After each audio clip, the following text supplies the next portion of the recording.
Artica Duwan News Update. Presto, si dating presidential spokesperson Harry Roque. Nilutukan ng balita na yaniglan Huego mo. Nagpakalat na ng mga trapper team ang PNP Criminal Investigation Detective Group o CIDJ para ma-arresto si dating Secretary Harry Roque. Kasunod na rin ito ng inilabas na arrest warrant ng korte laban kay Harry Roque na may kaugnayan sa kawasong qualified trafficking in persons.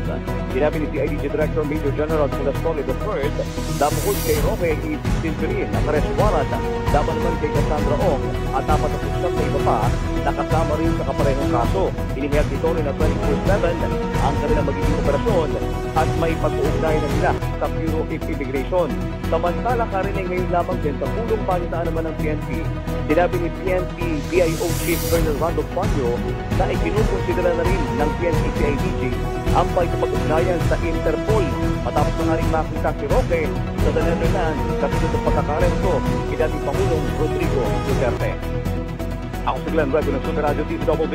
Dapat totoo. Hataw sa hapon! Thank you.